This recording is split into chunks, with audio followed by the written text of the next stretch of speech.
guys, Happy New Year. I'm James, and we are starting our first long form content. Okay, we're going to start with posture. All right. In my opinion, posture is a great place to start when learning sports medicine. It allows us to get familiar with all the components of the body. So when you're addressing posture, you're addressing the cervicals, the shoulders, the thoracic, you're addressing hips, legs, knees, ankles, and feet. Okay? In yoga, when you first start learning yoga, the very first move in yoga is called Tadasana or mountain pose. It's posture, right? So when you're learning yoga, the first thing you learn is mountain pose, right? It's posture. Once you learn that posture, everything you do in yoga is done in that posture, okay? All right. Once we go through all the components of posture, then what we're going to do is we're going to go through corrective exercise strategies for each component of posture, all right? Once we get through posture, we're going to go through neurodevelopment or function, okay? After that, we're going to get into some more corrective exercise strategies, and we're going to keep the ball rolling. All right, you guys?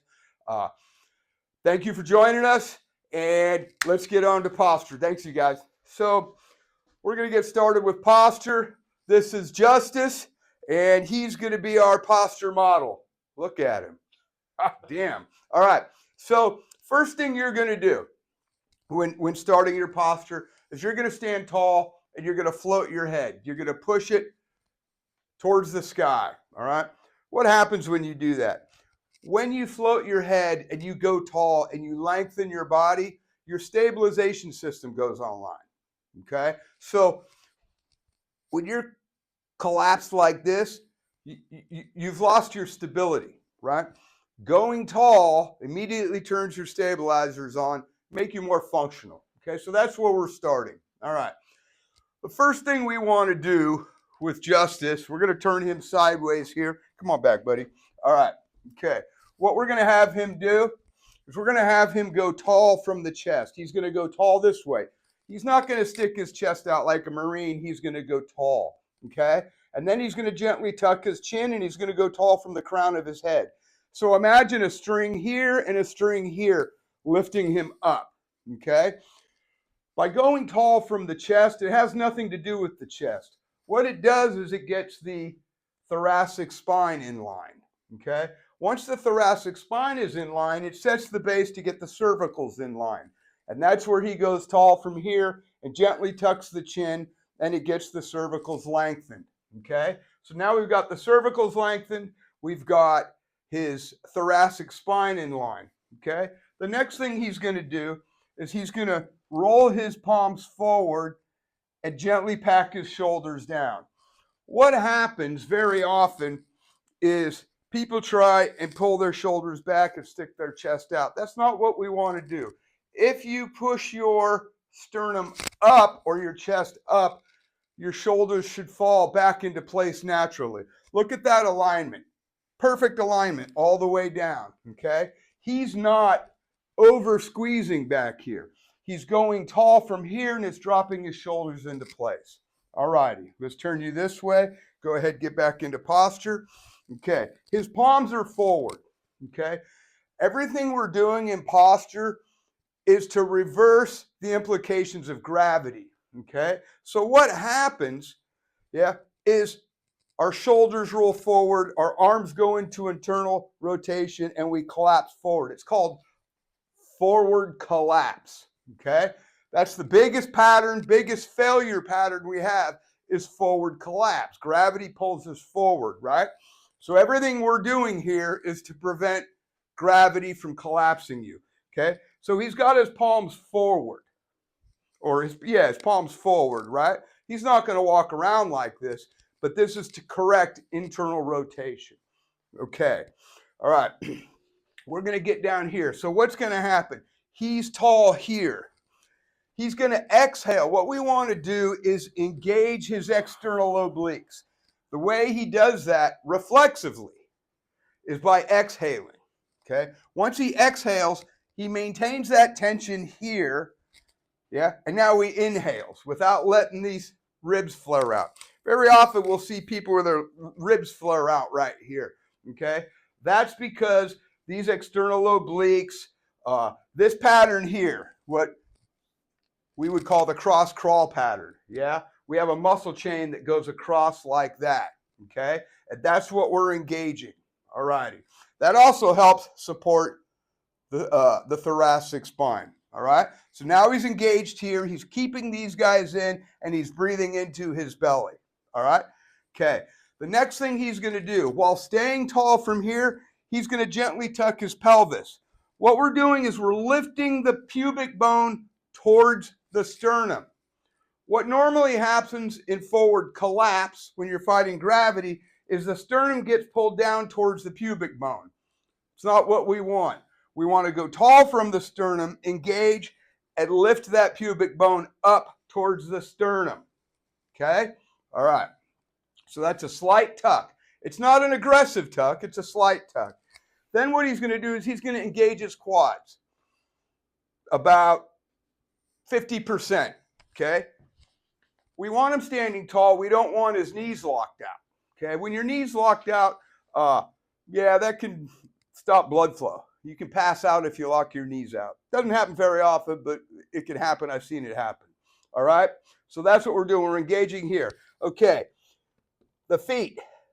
All right. We're going to take a little break here. We're going to get a chair over here, and I am going to show you how we address the feet. What happens with the feet and gravity is over time our arches can collapse, right? And what happens when our arches collapse, we get a little bit of valgus collapse at the knees, right? The valgus angle goes in, all right? Okay. So to understand the feet, you sort of need to understand there's 3 points of contact you want to focus on: the heel, the ball of the foot, and the outside ball of the foot, okay?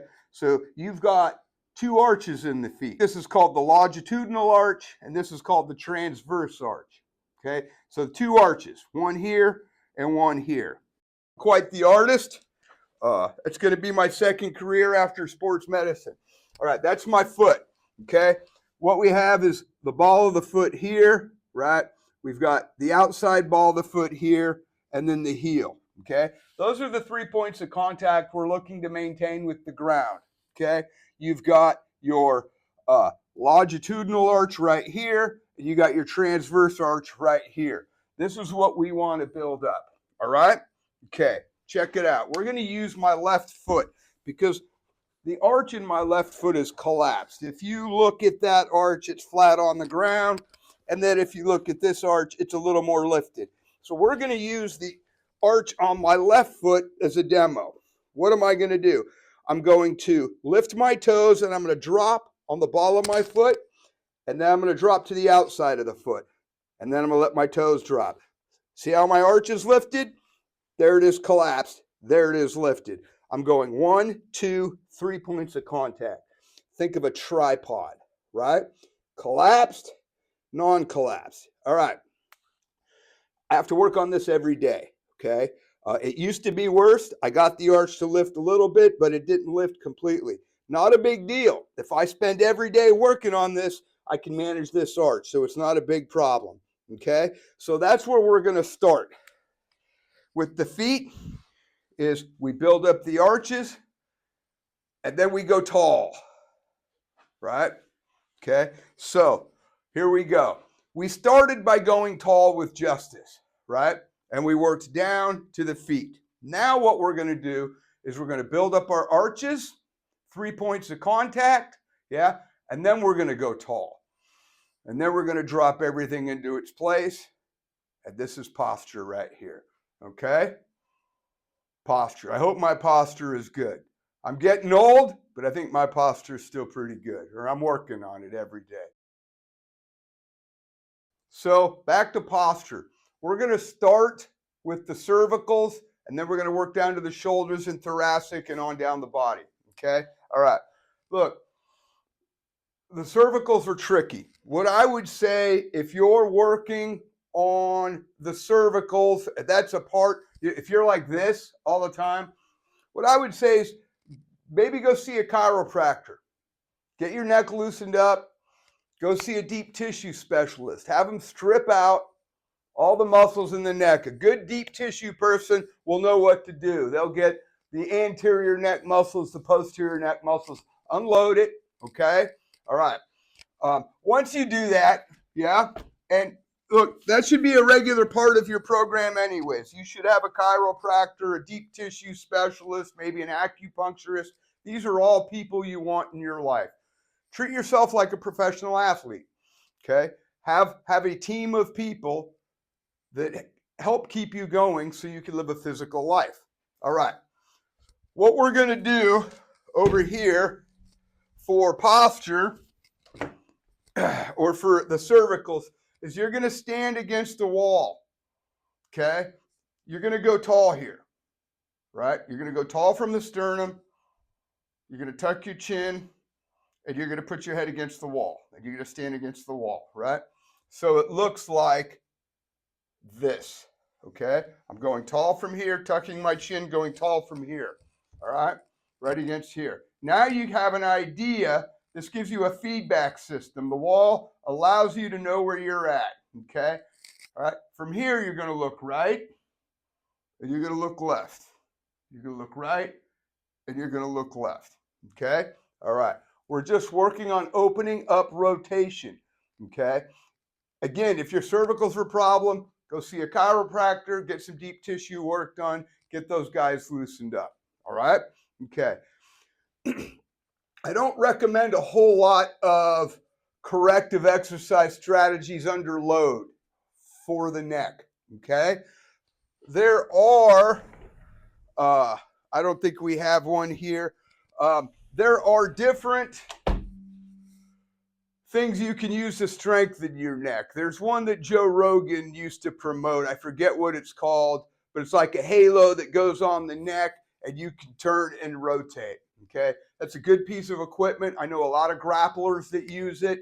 I can't remember the name of it, but you use those things softly, use them gently. You don't ever want to load the neck and cervicals, okay? Right here, right, left, some chiropractic, some deep tissue work, okay? All right. Where it's really going to come in for the cervicals is what we do for the thoracic spine. When we're working on the thoracic spine, we're also addressing the cervicals, okay? All right. Again, thoracic spine, right? Tall, tuck the chin, go tall from here, arms back and down, palms forward, all right? Okay. Probably one of the best ways to address the cervicals is in rotation, okay? So you're going to take a body bar or a pipe or something like this. You're going to put it on your shoulders, and you're going to come down here and you get into a 90-90 split squat like so, okay? You're going to do your posture. From here, you're going to go tall, just like we showed you, and you're going to rotate over the up leg. You're going to turn, you're going to look behind you, and you're going to come forward. You're going to turn, look behind you, and come forward, okay? Like so, all righty? Rotation, you're rotating the thoracic spine, okay? When you lift the right leg up and rotate over it, what happens? This leg here locks out the lumbar spine so it does not rotate, okay? Getting this guy up here drops your shoulders back and down with the right leg up and turning over the right leg. This isolates the thoracic spine and does not allow my lumbar to rotate, okay?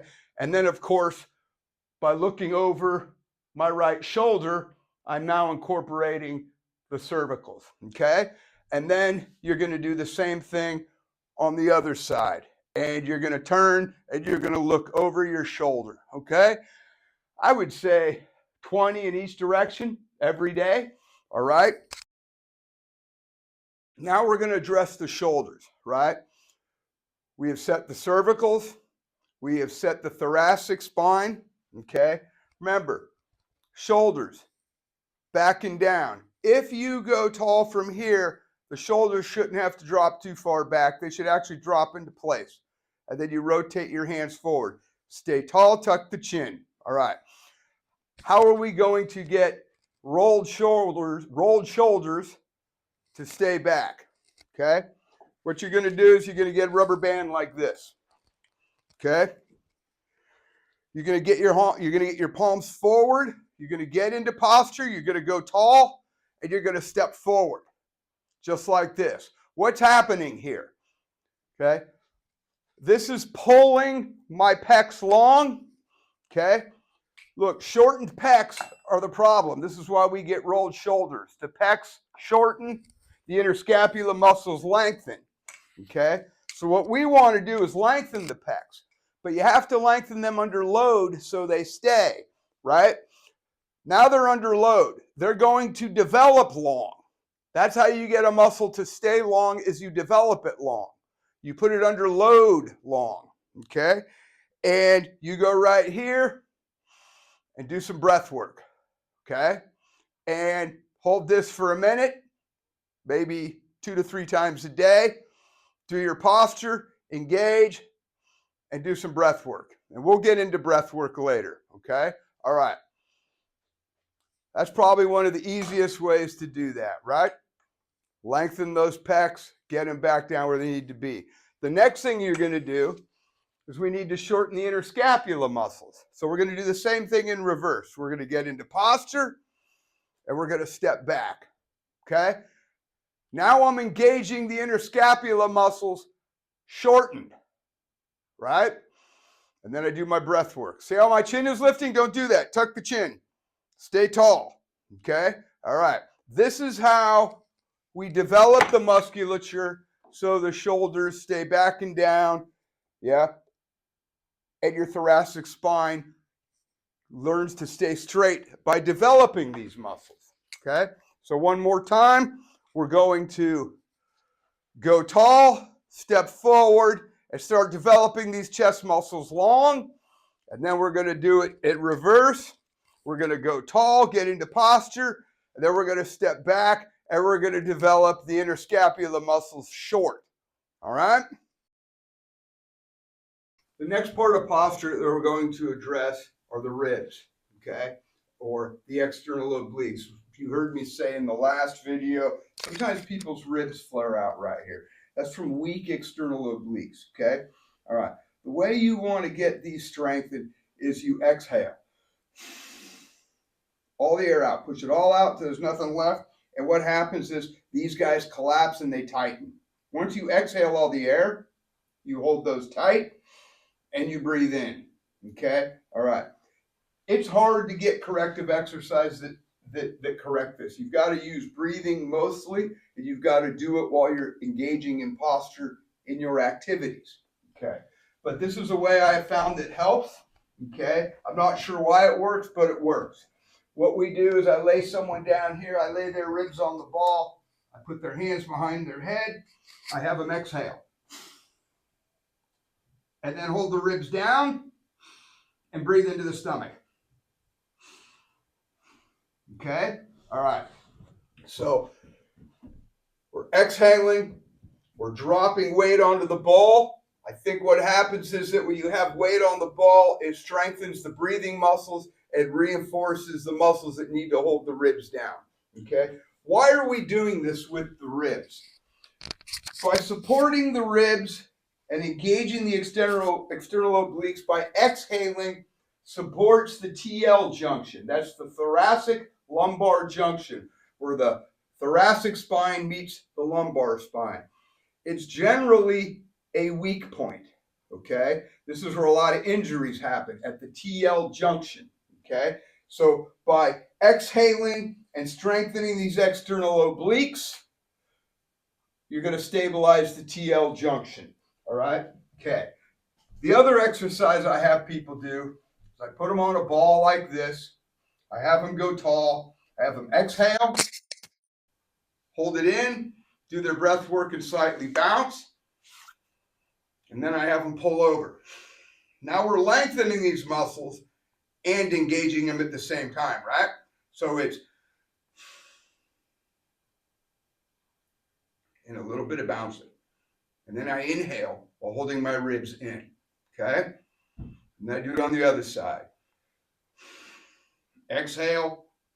Once those ribs are down tight, I hold them down tight, and I do breath work. and I slightly bounce. Okay? What's the bouncing doing? It's pulsing the entire core. It's getting everything around here engaged with this, so it's all working as one unit. And then we lengthen and we breathe. Okay? This is an important part of posture. Again, this is all to support the TL junction. I guess the first thing we need to discuss with hips is what happens when they're weak or they're not stable. Yeah? What can happen is you can get a lot of advanced lordosis. That's that sway back in the low back. It kind of gives you a duck ass. All right, look. Advanced lordosis is only a problem on people who are weak, right? Who have weak core, weak hips, weak hip flexors. Okay. Sometimes people just have more lordosis. Some people don't, right? So you can't tell by looking at it. It really has to be by the level of their fitness. Now, there are things you can do to test to see if someone has a weak core or weak hips. But as a general rule, what happens is the pubic bone drops down, the sacrum lifts up, and you get this angle. See how my belt is at an angle? What we want to do is flatten the hips out a little bit, okay? It's not going to look the same on everybody. Everybody's hips are a little bit different, all right? Okay, all right. But where we want to start is we're back here at the sternum. Remember where we went tall from the sternum? We lifted the sternum towards the sky. We did all our posture. What we want to do is gently tuck the hips and lift the pubic bone towards the sternum, okay? When you get caught by gravity or into forward collapse, what happens is the sternum gets pulled towards the pubic bone, okay? In correct posture, we go tall from the sternum and we lift the pubic bone towards the sternum and we flatten out the hips. All right. But we want to do that reflexively, okay? We don't want you walking around all day like you got a stick up your ass. That's not going to work. It doesn't work, okay? It creates more problems. Okay, so what are we going to do? All right. I think the first place to start is in a 90-90 split squat. Okay, all right. You're going to dig your toes in like this. You're going to go tall. You're going to grab a dowel. Okay, you don't need fancy gym equipment. Right? You can pull the dowel out of your closet or get a pipe out of your garage.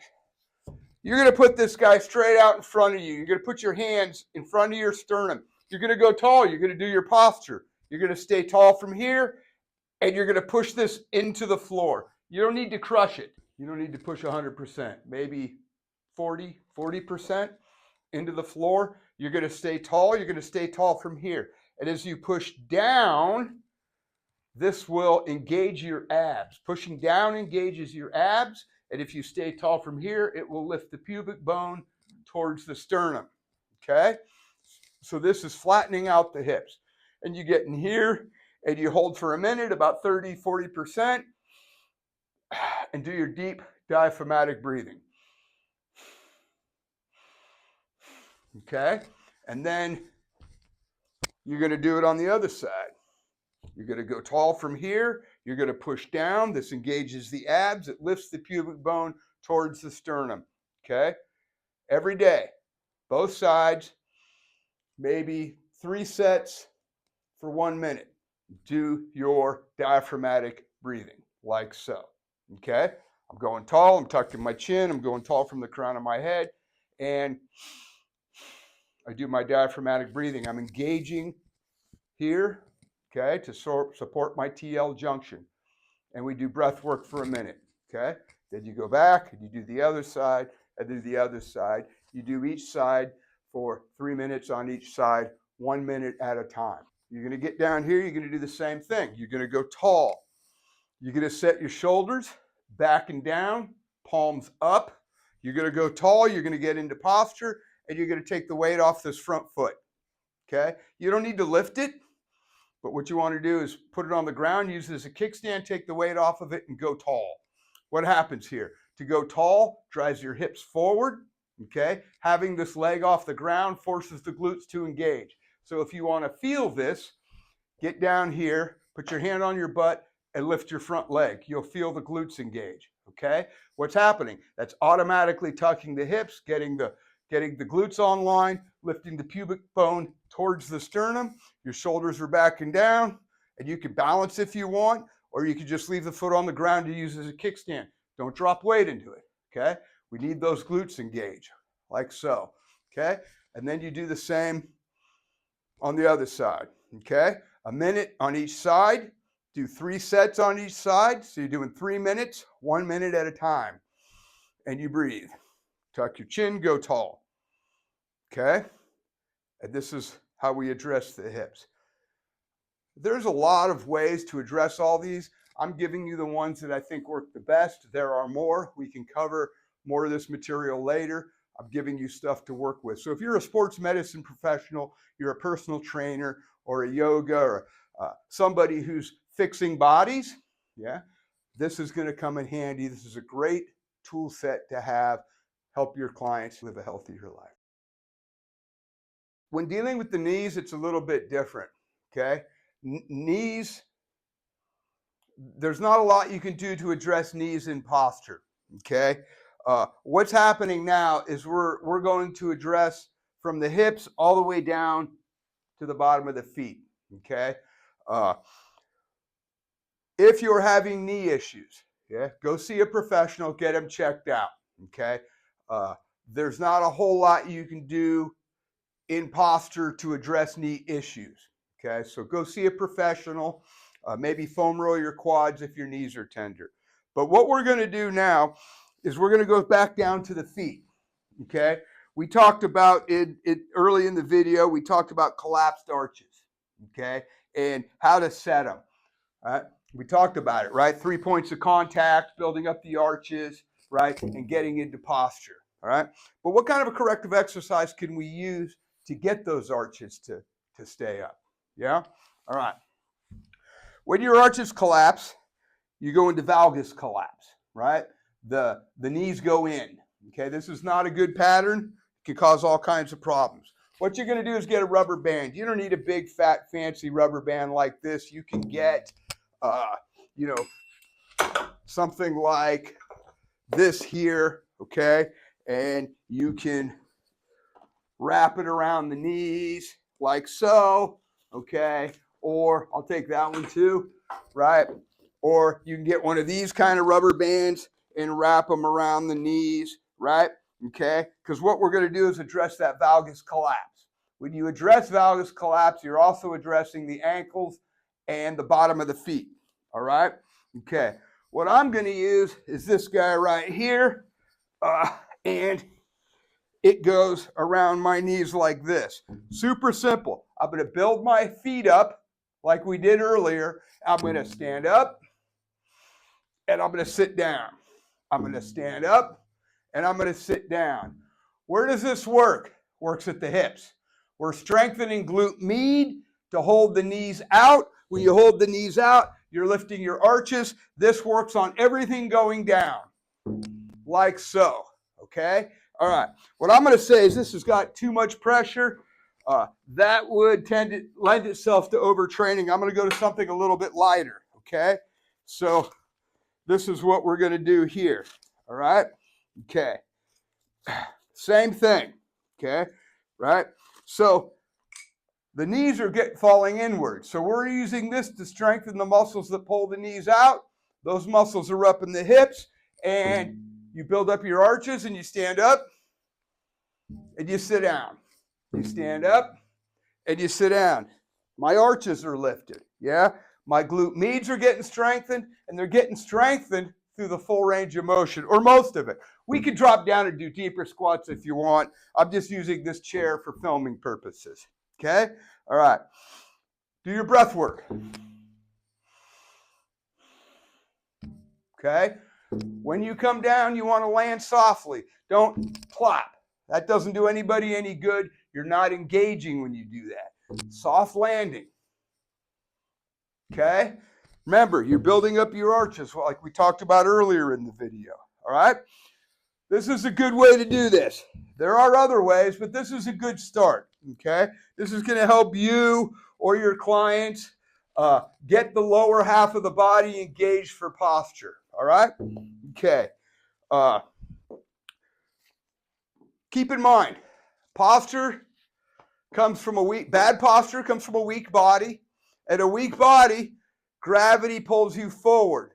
The big pattern in everything is forward collapse. This is the pattern that gets everybody, okay? It's a breakdown of the stability system. When I was a kid, we used to see old guys walking down the street like this, okay? That was part of the generation. You don't see that as often anymore. The old generation now were the baby boomers, and the baby boomers love to rock and roll. They love to dance. They do their yoga. You don't see broken down baby boomers as often as you did see the generation before, the parents of the baby boomers. They didn't work out. They didn't train. They just worked and drank, okay, and smoked. All right. So you're seeing fewer people walk like this nowadays. You'll still see it now and then. But that's a breakdown of the stability system, and gravity is pulling you into forward collapse. And that's what we're addressing with posture. All right, you guys, I hope that works for you. If you have any questions, reach out. We're going to continue on. We're going to make more videos. I appreciate your time. Thank you for being here. Happy New Year's, y'all.